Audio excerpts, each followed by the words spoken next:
Hello, friends. It is so great to see you. Thanks for being here. It is time for class. Our topic is tarot in sections. Tarot separates itself from every other tool of divination. I'm going to say this in that the way it works in sections is unique and very specifically helpful to the process. Like we could say, well, I Ching, runes have sections. Lenormand is a specific system, certainly. But I think we could say that the scope and depth of the different sections of the tarot deck, there's no other system like it. And the more that we look at these sections and think about them, the easier tarot becomes. And this is true in a number of different ways. One is in learning tarot. Two is in remembering the cards. Three is in the interpretation, when it's actually the cards on the table and how you're interpreting. Four is in the spiritual study of tarot. So what we're going to learn tonight will help you wherever you are on your tarot journey. If you happen to be watching the replay, that's great. Drop a comment. Wherever you're watching us from, say hi. And as you have questions or comments, please let us know. Thank you so much for being here. And of course, a special shout out to the members and the moderators. I'm Christiana Gaudet. I am your Tarot Fairy Godmother. I'm so happy to see you here. Let's hop on over to CardCam and have a conversation. Now,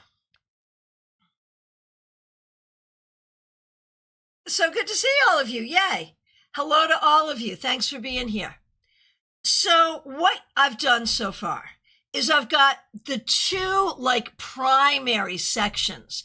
When we talk about the sections of tarot, we're going to start big and then go down smaller. And so the first thing we have to think about is major arcana versus minor arcana. And when we think about this, I'm going to say something here. I am going to share with you how this all works for me. My goal in doing this is not so much that you should adopt what works for me because it's the best way. It's only the best way for me. It may not be the best way for you. But I feel like if you think about this and figure out how it works for you, this is going to be helpful. So we're going to start with major arcana versus minor arcana. Now, what are the differences between the two? We know they're different structurally. We also tend to think of the major arcana, very literally. The word arcana means secrets. And so we're talking major secrets and lesser secrets. Major arcana, minor arcana. And when we're learning tarot, the first thing we're going to think about is that there are only 22 of 78 are major. And so if we're thinking about those major arcana cards as the important, big spiritual lessons in life, we're going to have way fewer of them than we're going to have mundane stuff. And we know that. We know that because there are so many fewer major arcana cards. So when we study tarot, we think of the major arcana as the big spiritual lessons. We also think of them as the big archetypes. Now, there are tarotists who will say that the only archetypes in tarot are in the major arcana. Disagree. I disagree.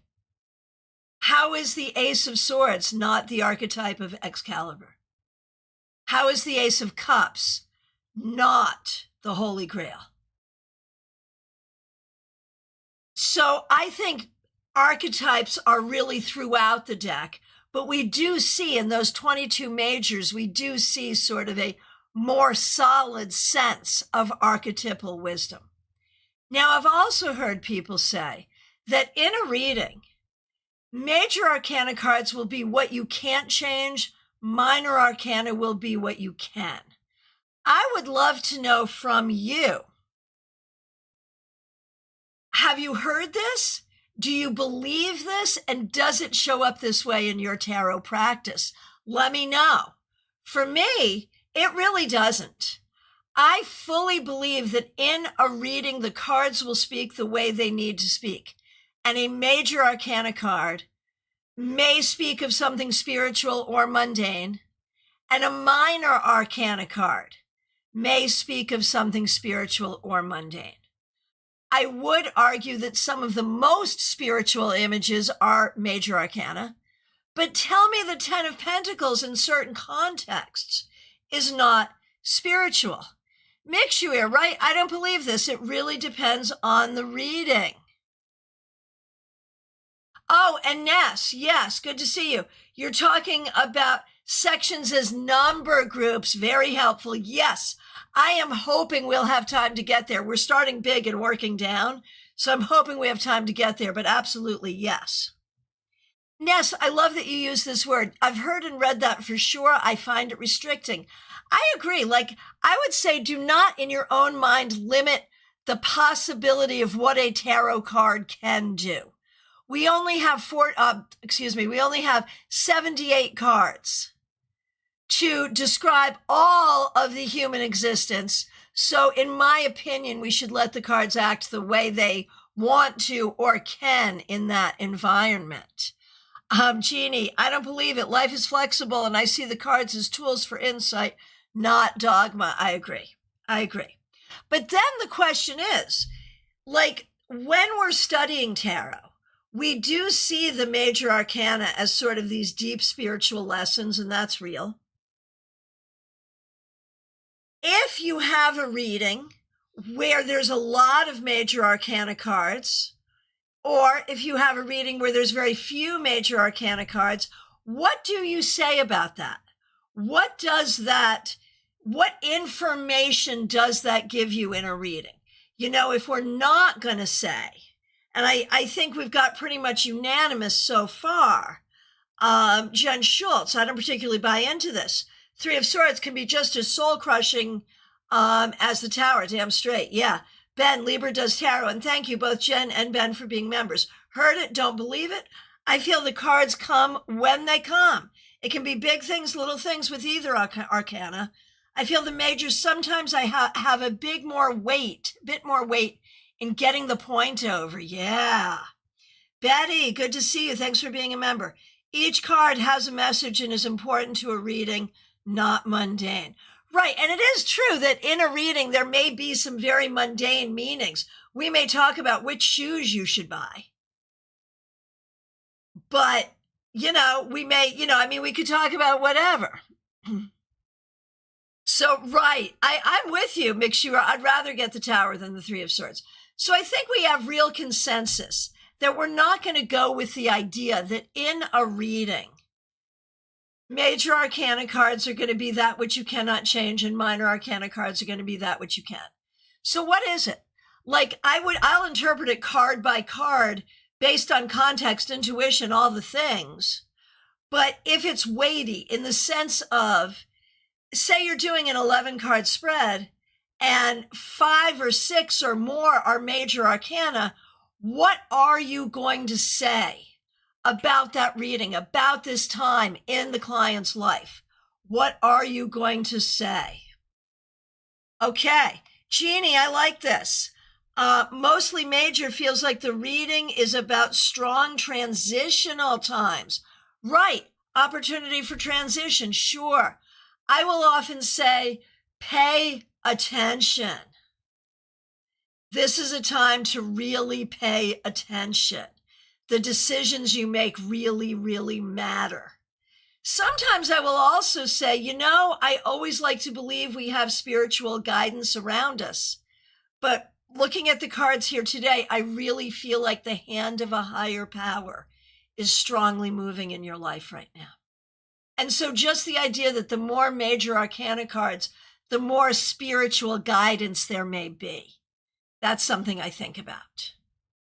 And just the more big things. And I think this is what Jeannie is talking about in terms of transition. Big things, life things, internal things, big things. Now, if there's a lot of minors, what do we do with that? I'm going to say chop wood, carry water. I'm going to say don't overthink things and don't over spiritualize things. What do you say? How do you see it? If there are few or none major arcana cards in a spread, what do you say about that? And does it ever make you think that you would want to encourage someone toward more spiritual thought? Like there's so little spirituality here that I want to encourage more spiritual thought. Like, I don't know that that's ever happened to me, but I wonder if it could. Oh, I love that. Make sure don't place more meaning on this than it warrants. That's good. I like it. So now let's break it down even further. Starting with the majors. Now, the first thing to think about is the 21 numbered cards versus the Fool. And this is important because I would argue that in a lot of ways, the Fool is sort of the most important card in the deck. It is the star of the story told by tarot and represents each one of us on our journey through life. Ben, with fewer majors, the major would be the headline and the minors would tell the story. Oh, I like that. Or give the filter to read the minors through. Right. So, this is such a beautiful thing. Imagine it. And again, we're talking a larger spread, 7 cards, 10 cards, 11 cards, 12 cards, something like that.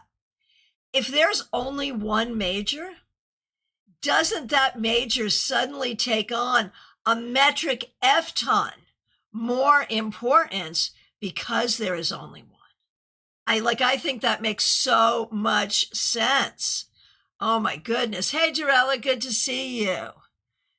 So yeah, I like that. So, I really do believe in our study and in our understanding of tarot, we need to give the Fool a lot of weight. And when the Fool comes up in a reading, I always think it's important. But sometimes, the Fool will not be the most important card in the spread, even though the Fool is the most important card in the deck. The big question, though, and Ness has already mentioned numbers, grouping by numbers.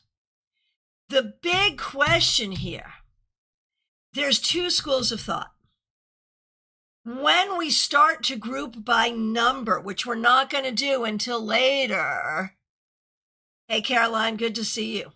When we start to group by number, do you not include the Fool and just this is the numbered major arcana and this is what we deal with, and the Fool does not come out and play? Or do we give the Fool the number 22, therefore making the Fool a 4 with Death and the Emperor? Those are 2 very legitimate ways to do it. I really love Mary Kay Greer, but this is where she and I break from each other. She does it this way. I do not. Trey, you do. I see the Fool as 22. Makes sense. Perfect. No, a heretic in this group, maybe, except you're allowed to disagree with me and I won't call you a heretic. And if Mary Kay Greer does it, I cannot find fault with it. So yeah, does anyone else make the Fool card 22. And if you do, you know, that's such an interesting cycle. Fool. I mean, really, actually, if you think about it numerically, it would go Emperor, Death, Fool in that order. And what do we learn from that little story? You know, that like there is a great story there that starting with the Emperor, if you always have to be all buttoned up and in your little box, you know, you can't go anywhere. You have to embrace change with death. And then you have to recognize yourself as the Fool, which I think the Emperor has a hard time doing, right? Right, Trey, the Fool is associated with Uranus, exactly. And in numerology, the number 4. Oh, I didn't know this. Well, that gives that a ton more credence in my mind. You may have just converted me. The Fool is associated with Uranus. And in numerology, the number 4 is also associated with Uranus. Makes sense. Hey, Katie Kondo, so good to see you over on Vertical. Glad you're here. All right. So the next thing we got to look at is the septenaries. Now, I had been working with septenaries for as long as I've been working with tarot. Pretty much. But I did not know to call them septenaries until I learned that from Benabel Wen. And I cannot tell you if she originated that term or not. So if anyone knows if she's the originator of that, or if, you know, someone else in tarot history did, I don't know. And I will say that we all have our own take on the septenaries. Oh, Jeannie, what's Uranus associated with? Let's play with that actually for a minute. I'll give you my take. It's about expedition. It's about deviance.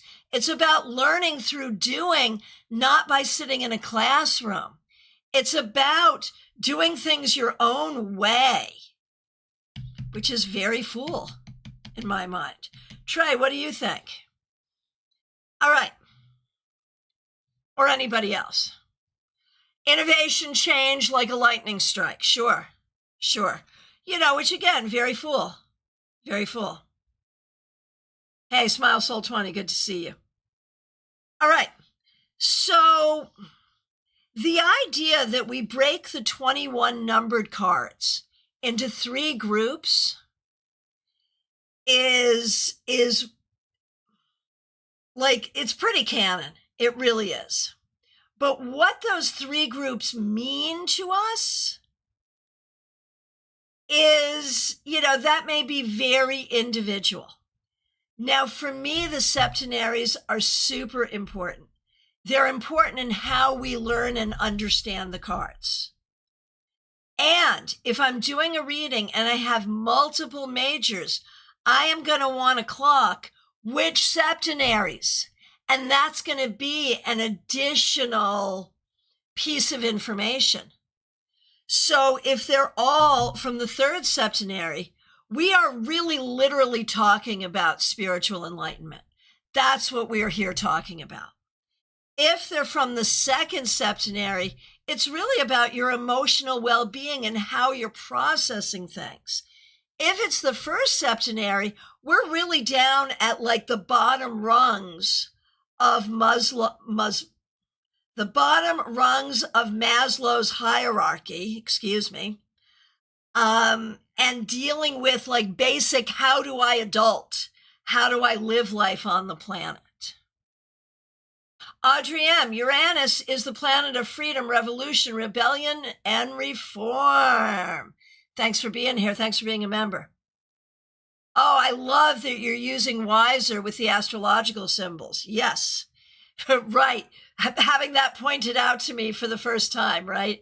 My first Wiser deck came to me from Ben. I've worn out numerous ones since then. I love this deck. And I never really recognized the symbols here until Audrey pointed them out this week or last week, this month, at our meetup. And Jen says body, mind, spirit. Yes. Yes, body, mind, spirit. That really is how I see it. Absolutely. And so that's a great exercise for you to do. And we'll be doing like a majors only kind of a class coming up in the next few months where we will do that exercise. But on your own, like go through and think about how do all of these cards relate to like the basic lessons of life on the planet? How do all of these cards relate to the basic lessons of how to be emotionally stable? And how do all these cards, especially starting with the devil, reflect the journey toward enlightenment? Now, I will also say that I have sort of created in my own mind other smaller groupings within the majors, chronological, that isn't the right word, numerologically. Have you done that as well? For example, I just made you backwards. Boo hiss. For example, what did I do here? Okay. For example, I see, actually, I'll bring the Fool back here. I see these three cards as the three cards of sort of basic learning. Learn by doing,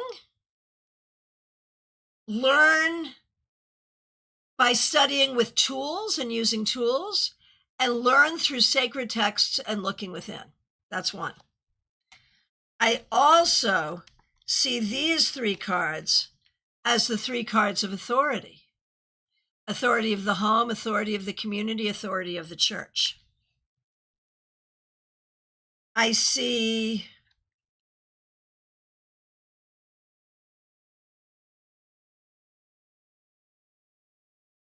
these four cards.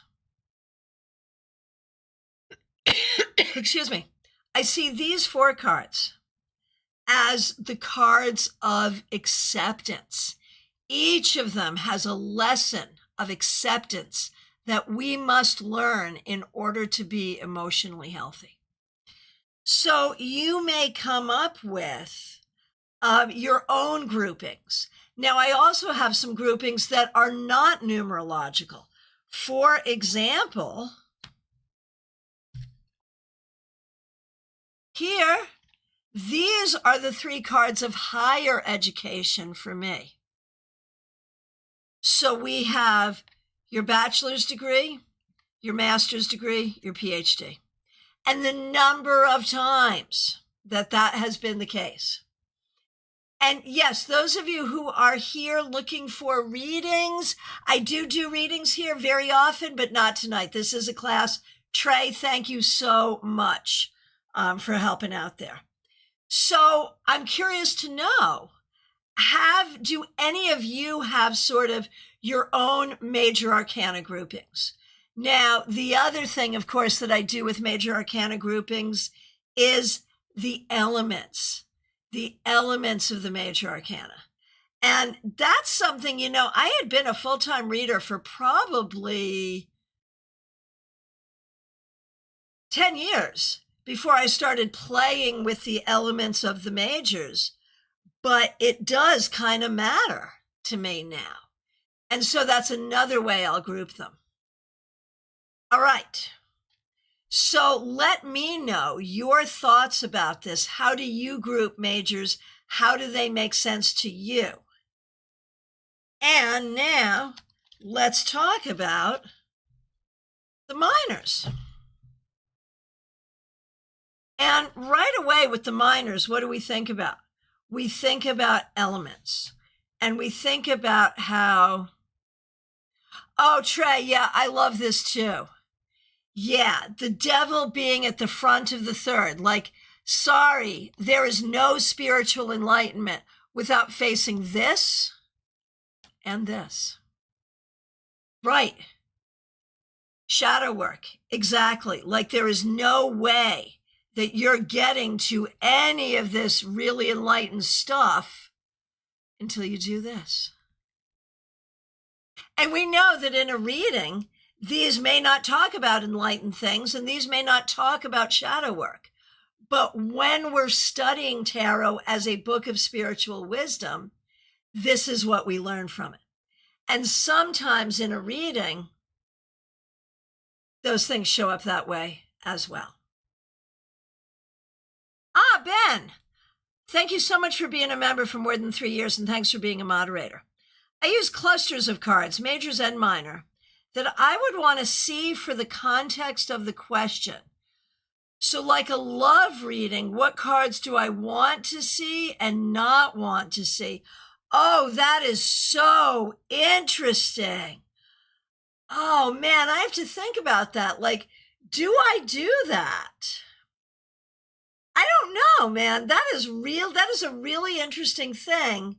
I'm not sure I've really played with that. But, I mean, in a way, like, there are definitely cards that I look for as indicators of particular things. And then if that particular thing is happening and I didn't get those indicators, I'm going to wonder why. Like, for example, I did a reading recently, and what was coming out in conversation, and it was clear in conversation that a lot of the problems and consternation that I was seeing on the table, it was all coming from this person's mother. This person's mother was the source, was the architect of all of this. And yet the mother, like, the Empress did not show up. There were no queens. Like, there was nothing that was like going to point me to the mother specifically. And so I thought that was really interesting. And there were ways. There were ways that we were able to interpret that later, and it made sense. Oh, Jen, this is really smart. Yeah, let's go back to the septenaries and play with this. And I'm going to tell you that this is such a juicy topic that in the time we have together, we may not get to all of it. Like, we're going to talk about as much of it as we can, and we'll do another class down the line that talks about more of it. Because, Jen, I think this is smart and deserves our consideration. So, Jen, let me just get these back here, because I screwed them all up. Jen wants to know if we can make any correlation between, like, the first card of each septenary, the second card of each septenary, so on and so forth. And that is an interesting question that I have wondered about and have not really studied or pursued or came up with any concept or context on. So I would like us now as a group to take a look and see if we can answer that question. Magician. Okay. First septenary, restored. Hey, Joyous Ocean, good to see you. Second septenary. Okay, here we go. So now the question is, these cards are each the first cards of their septenary. Do we see something holding them together?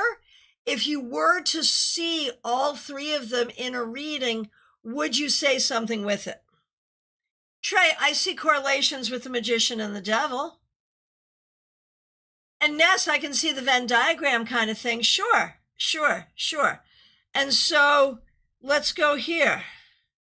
Is there more? I mean, here there certainly is. Like, the High Priestess and the Hermit are really connected. It's an interesting thing. I think this is as far as I've gotten in my exploration. It feels a little forced.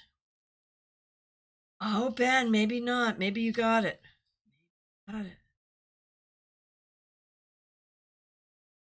Ben, all three speak to me about trying to control and manipulate.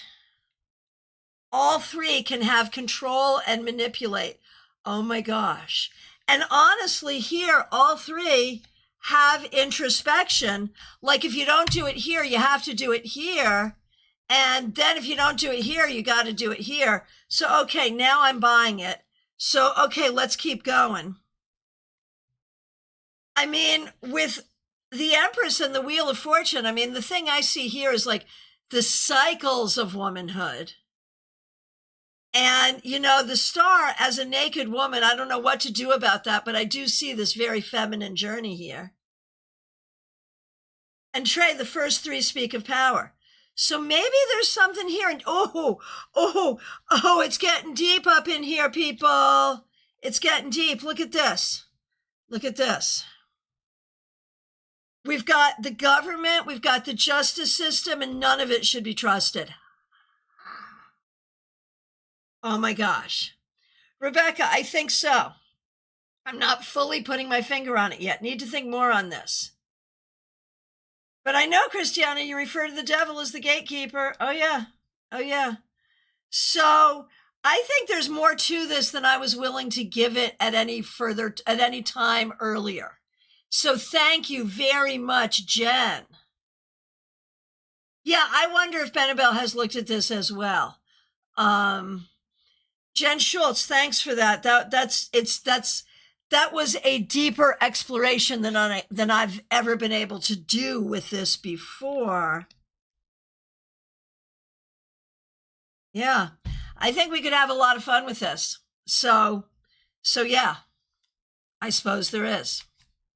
Okay, now.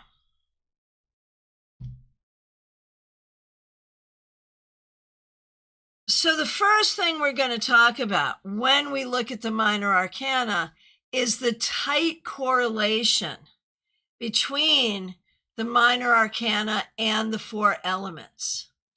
You know, and as I said earlier, I learned to read tarot without any elemental associations for the majors, but I certainly learned these. Oh my gosh, Trey, the Hierophant, the Hanged Man, and the Sun sounds like Christianity. Ben, that was very interesting. I know, my mind is kind of blown here. Ben, the second and third could also be about isolation, not integrating perhaps. Third, the three definitely cycles and making the best of situations. Wow, and Jen says, thank you for that. That was deeper than I thought. People, that's why we do this. That's why we come together to have these conversations.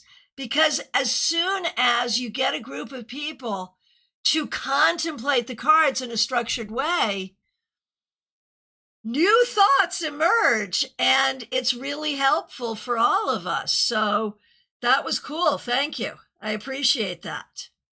All right.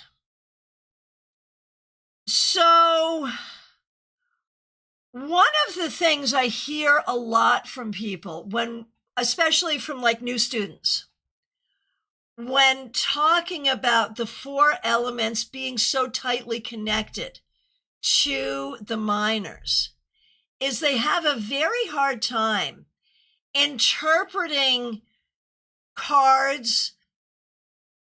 For example, if it's a question about money and finances and all cups shows up, what do we do about that? If it's a question about love and romance and all swords show up.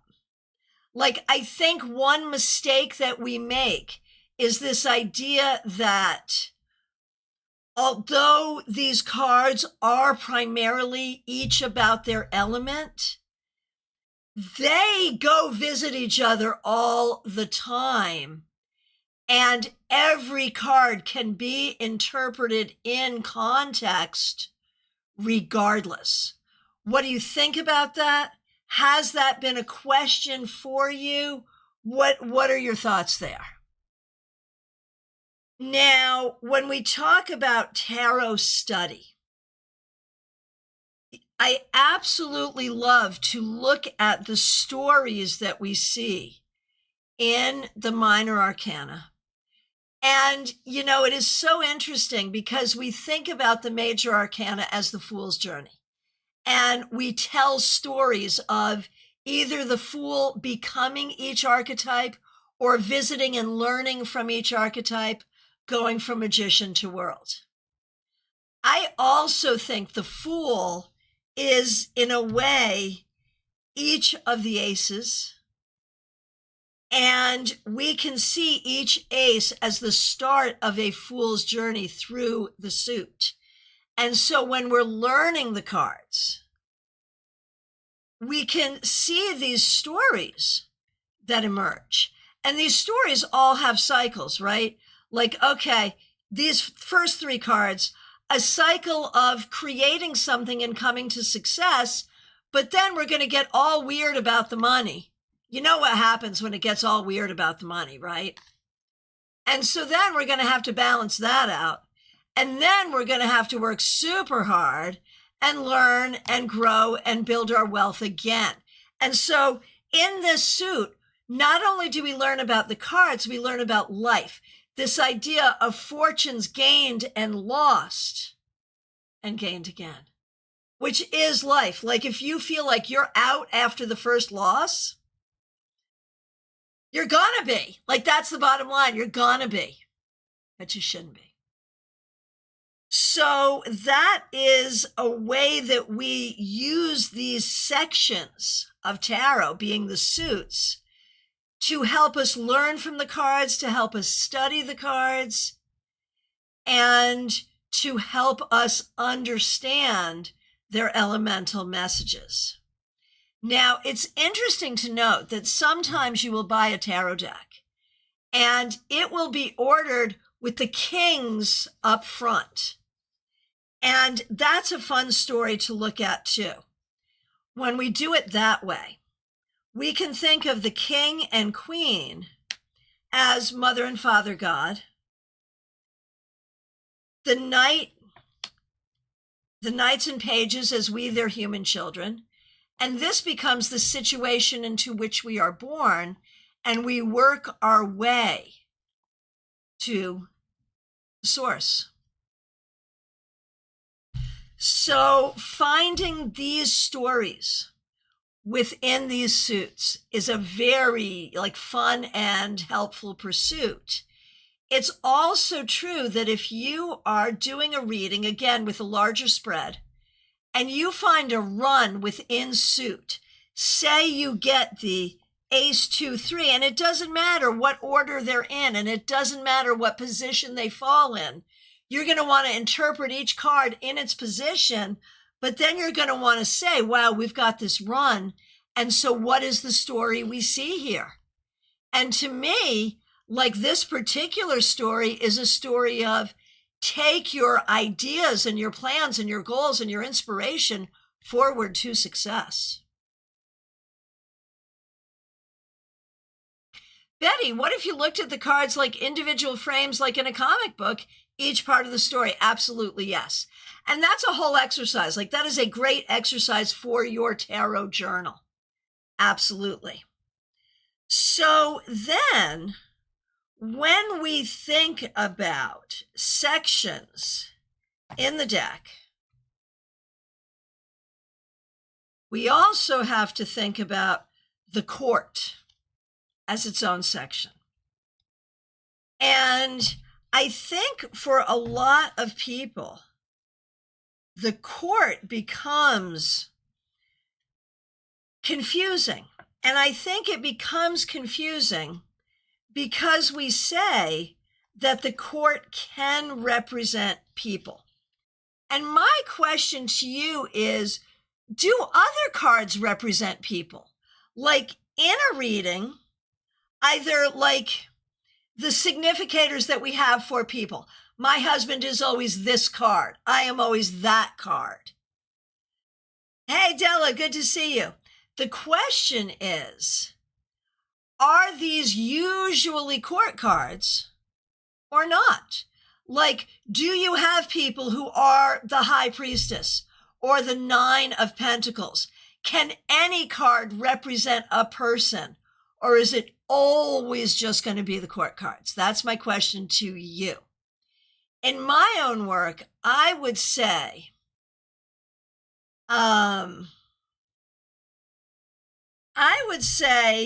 that any card can represent a person. Court cards very often represent people, but very rarely in a reading do I try to figure out which court card is which person, if that makes sense. Like if there's two kings and I'm reading for someone and I find out it's a heterosexual single woman and she's choosing between two men, I may not go as deep as trying to figure out which king is which, unless that's going to be specifically helpful to the decision making. If I see pages and knights, I might recognize that you have children and this is the number of children. I may or may not try to figure out which one is which. Oh, I love this. Ness, when I was doing the work from Nancy's book, the Six of Cups always came up as my grandma somehow. That is beautiful. I love that so much. It makes so much sense. The Six of Cups being the card of the childhood home. Like that is beautiful. Rebecca, the Nine of Pentacles represents a certain person in my life. Yeah, that totally makes sense. So I think we have to recognize again, when we think about tarot sections, they are not necessarily helpful in limiting what the cards can mean. They're helpful in study. They're helpful in remembering. And when they come up together, they're helpful in giving added meaning to a reading. But I think we're finding over and over again that we don't like the idea of limiting what cards can be. Right, now she took care of us a lot when we were little. That totally makes sense. Audrey M., I feel as though any card represents an archetypal role, person, like the Seven of Pentacles is a planner, investor, farmer. Absolutely. Absolutely. That makes perfect sense. So then, if we think about the court, these 16 cards as their own section, what can we say about them that is uniquely theirs? I've always been fascinated by the fact that there are 16 court cards and 16 Myers-Briggs personality types.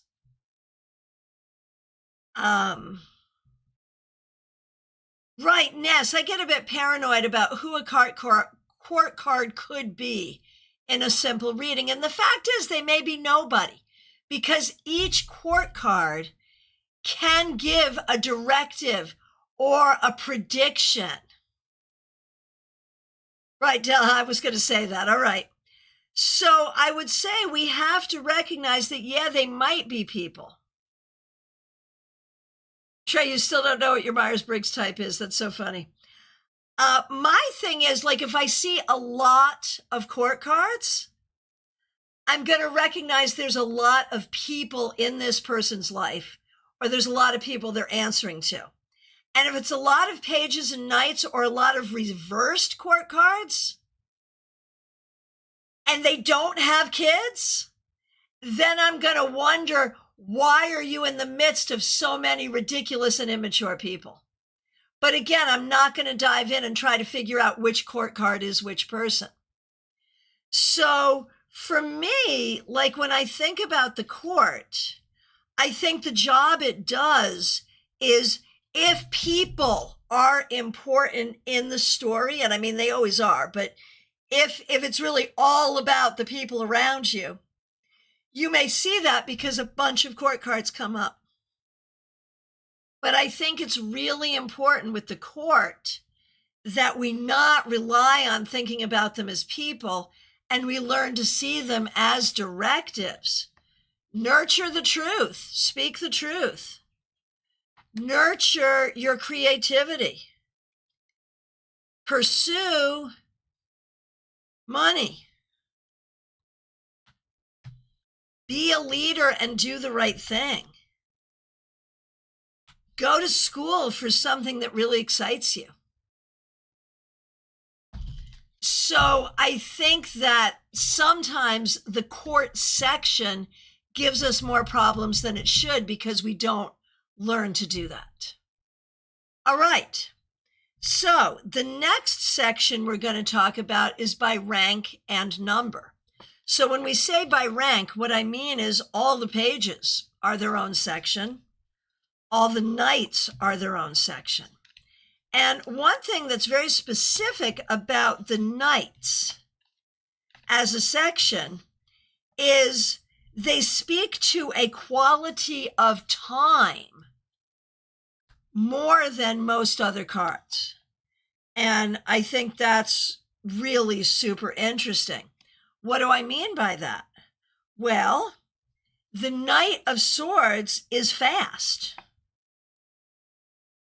And the Knight of Pentacles is slow. And so that's an interesting thing that the group of knights has in common. So when we think about that, one of the things that's very helpful about looking at sections by rank and by number is that you can have keywords for each number and each rank, and that's going to help you in your interpretation. So for example, what are keywords that we have for pages? Youth, learning, and communication. And so that will help you interpret and understand all of these cards. What are keywords that we have for knights? Youth, pursuit, and travel. For queens, feminine and nurturance. And for kings, masculine and leadership. Is that sort of gender biased? It totally is. But, you know, you have to think about where tarot came from. And so there that is. All right. So then we can think about this more fully when we think about the numbers, because that then brings the majors back in. And I wonder how many of you do this. What am I missing? I'm missing pentacles. How many of you do this? Okay, so if you get a lot of aces, there's going to be a lot of new beginnings, a lot of need to initiate. But there are also 1 cards in the majors, right?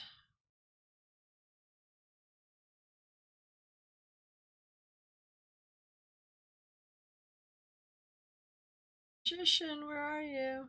Well, the Magician belongs there too. So when you think about that, like, do you see the qualities of 1, the qualities of ace in the Wheel of Fortune and the Sun? Like, what do you think about that? Does that work for you? Like, I certainly do see it in the Magician. I'm trying to see the Magician right now. Where are you? There you are. I mean, certainly the Magician literally is an initiate. So I literally see this idea of new study, new beginnings with the Magician. He is literally card 1. So I don't have an issue with that at all. Do you see, like, how does that 1 energy show up in the Wheel of Fortune and the Sun? Do you see it? Now, I don't really, I mean, I guess with the wheel, each time it revolves, is it something new? It comes round again. It comes round to the beginning again. The Sun is certainly a child. But I think for me, it's just a matter of, if I see these 1 cards in a spread, it's going to give that extra information of, be ready for new beginnings. Be ready for new perspectives. Be ready to do things a new way. So a lot of times, the way we interpret the sections is about giving added meaning in addition to how we've interpreted the individual cards. Okay, Ben, I do with the wheel. The potential for new things just might not be the things you wanted. Sure, yeah, the wheel can bring new things, and clearly the sun is literally a new day. I mean, literally. So I think that actually does make sense. So we can think about number groupings, not just with the minor arcana, but also with the majors. Now, I want to circle back to something that I think it was something that Ben said earlier, that he also groups cards according to, like, these are the best cards for this particular topic. And that's an interesting thing. I will occasionally group cards based on images. Like, for example, if we're thinking from a weight perspective, and no matter what deck I'm working with, I am usually thinking from a weight perspective. So the Six of Pentacles and Justice both have scales. So if both of those cards show up, it may be someone who is dealing with a weight issue. And obviously, like, if you're sitting in front of someone, you may notice that, right? And then do you want to broach the subject or not? But if they're on the phone and you have no idea what they look like, and you say, well, is weight an issue for you? And it could be underweight or overweight either way. But that's another thing. So for me, the sections are really about, in a lot of ways, added understanding and study, and added information when you do the reading. Oh my gosh, Trey, this is really interesting. I love this. Trey says, the wheel has the 4 elements, which are also literally on the magician's table. I hadn't thought of that. And that's brilliant, right? But that brings us to a whole other grouping, which brings the world in, because we have the 4 elements, which are also the 4 fixed zodiac signs, which are also the 4 writers of the Gospels. So, that's another way we may group them.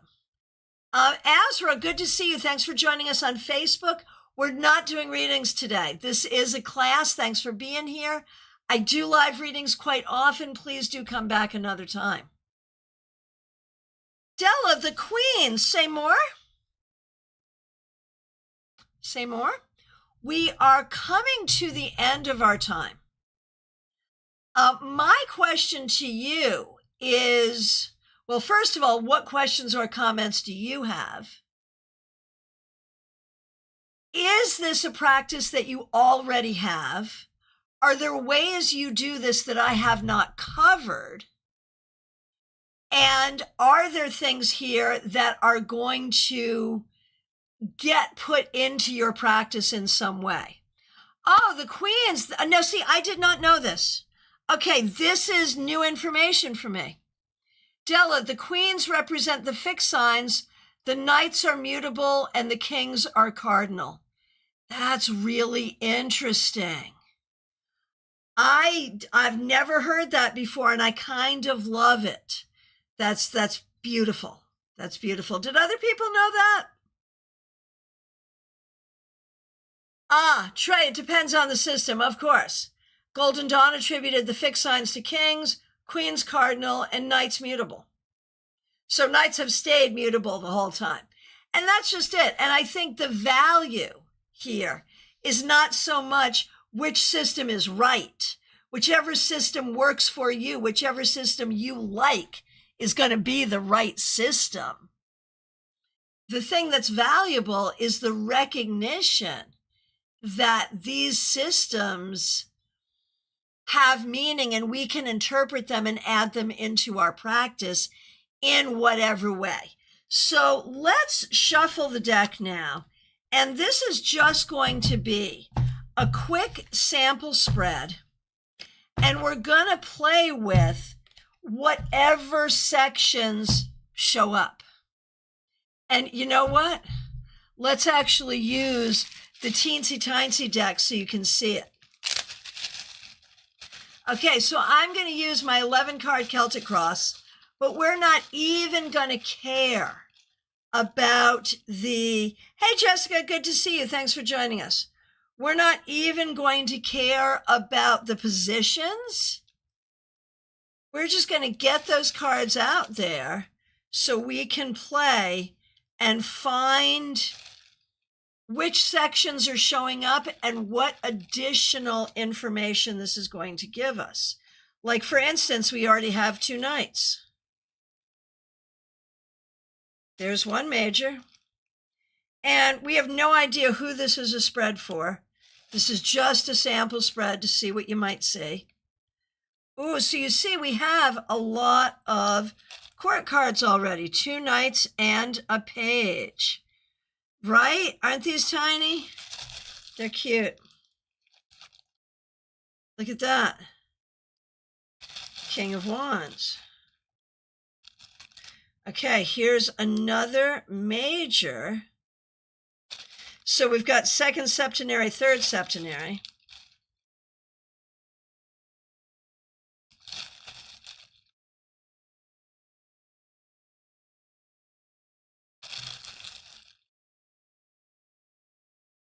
Okay, so we see 3 majors. To me, that would be like a normal amount of majors, neither a lot nor a little for an 11 card spread. Like mathematically, it makes sense to me. I will say, you know, and this is another way. Yeah, right, Trey, ending with the devil, right? This is another way that the sections work with me. Like the final outcome card is really important, and the foundational card is really important. So the fact, and both of these are from the 3rd septenary. So I'm going to say there really is some spiritual work to be done. Now, absolutely.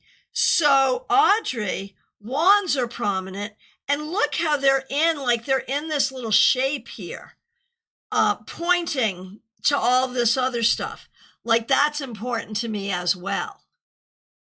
So, like I let them come out of their position and interact with one another. But if they happen to make a shape or show up in interesting positions, even like that is interesting to me. Now, a lot of court cards. So again, I would say a lot of people, the people are very important. The fact that we have 2 knights, what is it that we're trying to pursue? Like there's so much question about what to pursue. So without ever identifying a single card or card position, you can get some basic truths just by looking at the distribution of the sections.